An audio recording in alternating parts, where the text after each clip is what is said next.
बऱ्याच वेळा आपण एक कॉमन वर्ड यूज करतो तो म्हणजे important. This is a very important activity. बरं इम्पॉर्टंटच्या ऐवजी आपल्याकडे अजून काही ऑप्शन्स आहेत. त्यात व्हायटल हा जनरली मेडिकल टर्म्समध्ये यूज केला जातो. व्हायटल फंक्शन्स असं आपण जनरली म्हणतो किंवा त्याचबरोबर आपण जेव्हा आपल्या कॉर्पोरेट मीटिंग्स कन्सिडर करतो तेव्हा सिग्निफिकंट हाही वर्ड तुम्ही बघितला असेल किंवा त्याचबरोबर आपण जेव्हा कम्युनिकेशन करतो तेव्हा आपल्याला आपल्या सिच्युएशननुसार वेगवेगळे वर्ड्स यूज करणं गरजेचं असतं.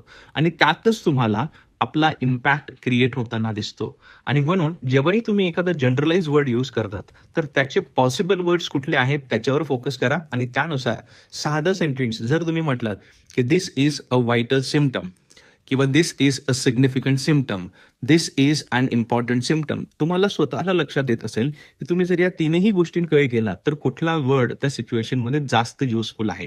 आणि तुमच्या इंडस्ट्रीतले मॅक्झिमम वर्ड्स तुम्हाला ऑलरेडी माहिती असतात. फक्त त्यांना व्यवस्थित यूज करायला शिका.